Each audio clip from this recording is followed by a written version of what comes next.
There are places on Earth where survival is not a given. It is an ultimatum.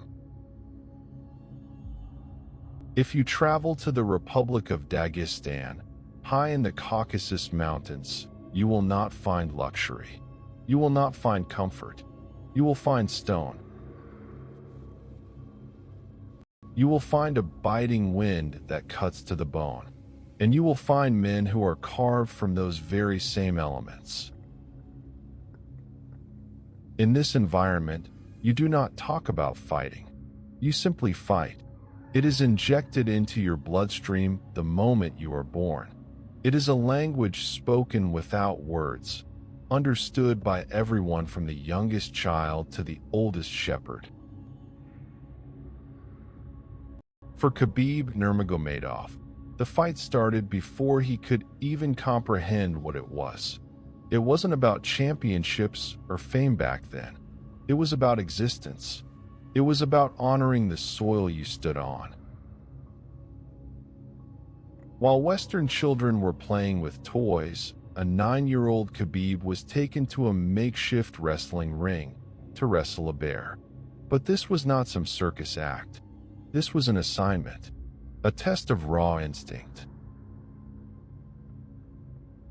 Abdulmanap Nurmagomedov, his father, didn't do this for entertainment.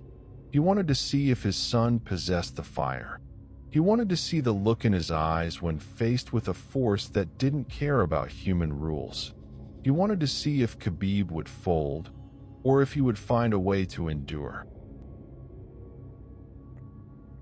To Abdulmanap, discipline was the only thing that separated a man from an animal. He built champions from nothing but cold mats and sheer, unrelenting willpower. His gym wasn't a place for fitness. It was a sanctuary of sacrifice. He taught them that the body is just a vessel. The mind is the master. And in the mountains, the mind must be as hard as the granite peaks that surround you. For years, Khabib operated in the shadows, competing in sambo, judo, pancration. He fought in rings where the mat was stained and the crowds were silent. He fought men twice his age, men who had nothing to lose and everything to prove. There were no cameras, no social media, just the sound of heavy breathing and the thud of bodies hitting the floor. This was the forge. This was where the eagle was truly born, away from the lights, in the quiet, brutal grind of the Dagestani winter. 16 times he stepped into the ring. 16 times he broke the man across from him. He didn't just win. He suffocated them. He drowned them in a pressure that no human lungs were built to withstand. He became a specialist in the art of taking away hope. Opponents would walk in thinking they had a chance. By the second minute, they were just looking for the exit. He was an anomaly, a ghost walking through Russian combat sports, leaving a trail of broken spirits behind him. Then, in 2012, the UFC called. They flew him to Nashville, Tennessee. Kamal Shalaris stood across from him, a seasoned veteran. Kamal thought he was fighting a prospect, but he was fighting an avalanche. When Khabib locked his hands around his waist, Kamal realized what every opponent after him would realize. The fight was no longer a contest of skill. It was a countdown to submission. He moved through the lightweight division like an inevitability. It was like watching a natural disaster in slow motion. You knew what was coming, but you couldn't do anything to stop it.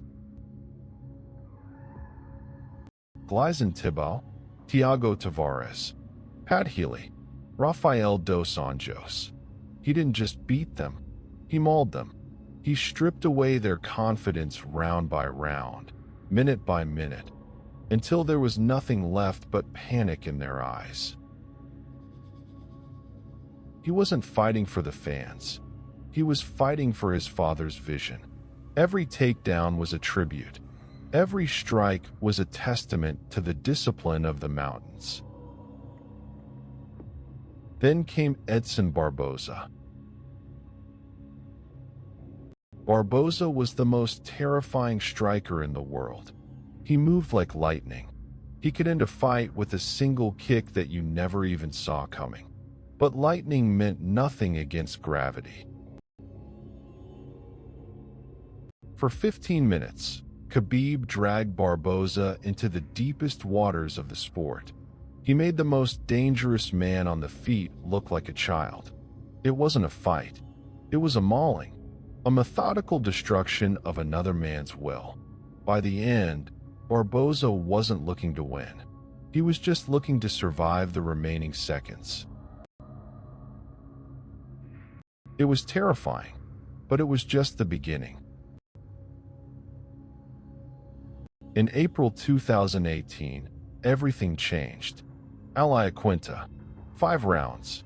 And when the final horn sounded, the boy from the mountains of Dagestan was the undisputed champion of the world.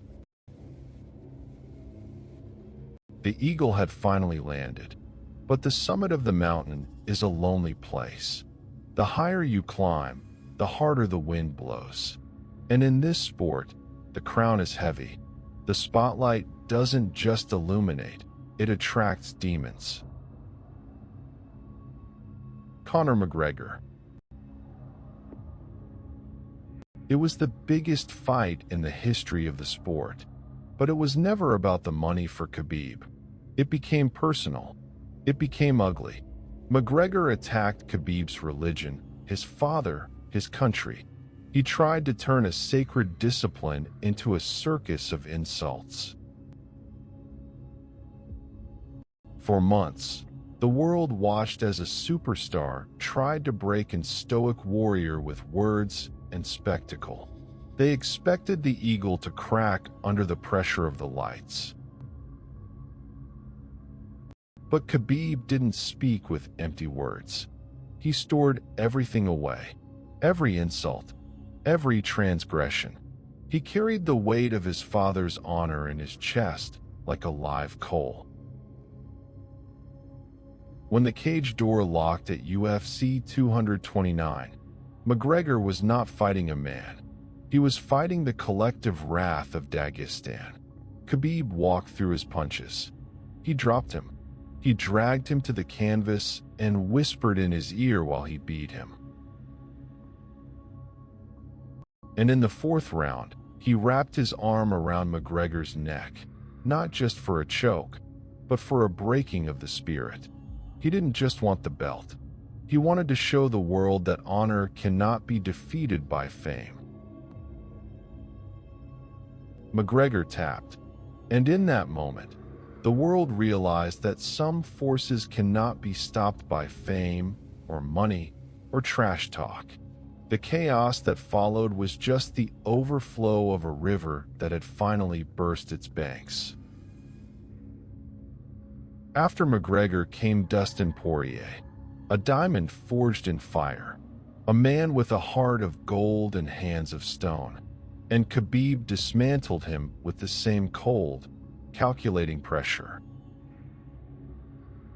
He respected Dustin, but respect doesn't stop the eagle from hunting. He was invincible. 28 wins, 0 losses. He had reached the pinnacle. He was the king of a mountain he had spent his entire life climbing. But the hardest battles are never fought in the cage. They are fought in the silence of the hospital room. In July 2020, the invincible champion was broken. His father, his mentor, his hero, Abdulmanap Nurmagomedov passed away. The world stopped.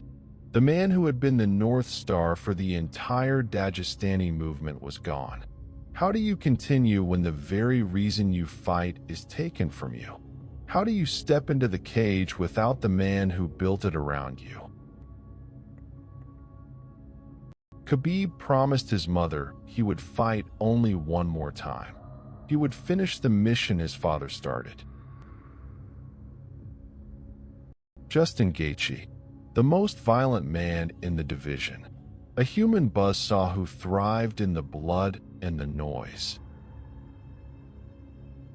In October 2020, we tuned in to watch a fight. Instead, we watched a masterpiece of human emotion. Khabib marched completely through Gaethje's violence. He took his best shots, and he walked through them like a phantom. He was on a mission that transcended the physical. In the second round, he put Gaethje to sleep with a triangle choke. He could have broken his arm, but he chose the choke because he didn't want to hurt him in front of his parents. Even in his most intense moment, he carried the grace of his father's teachings. And then, the invincible champion wept. He collapsed in the center of the cage, the weight of the world, the loss of his father, pouring out of him. The gloves came off. The mission was over. He kept his promise. 29 wins, 0 losses. But his story didn't end with the retirement. The eagle may have left the nest, but he left behind a lineage. He stepped into the corner. He became the architect for the next generation. Islam Makhachev, Umar, Usman. He took the mantle of his father and carried it forward. He didn't just teach them how to wrestle, he taught them how to live. He taught them that a champion is not measured by the gold around their waist, but by the loyalty in their heart. Today, the mountains of Dagestan still stand. The wind still bites, and the men are still carved from stone. Khabib Nurmagomedov is not just a fighter. He is an ideology, a reminder that in a world of flashing lights and empty noise, true greatness is paid for with blood, with sweat, and with unwavering loyalty to the ones who built you.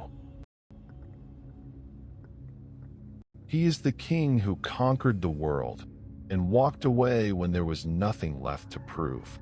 He chose peace over power. He chose his mother's promise over a billionaire's paycheck. This is the legacy of the eagle, undefeated, undisputed, and forever entrenched in the history of the sport as the man who stayed true to his roots, no matter how high he soared. The mountain remains. The legend is eternal. 29-0. For Abdulmanap, for Dagestan, for the world. End of narration.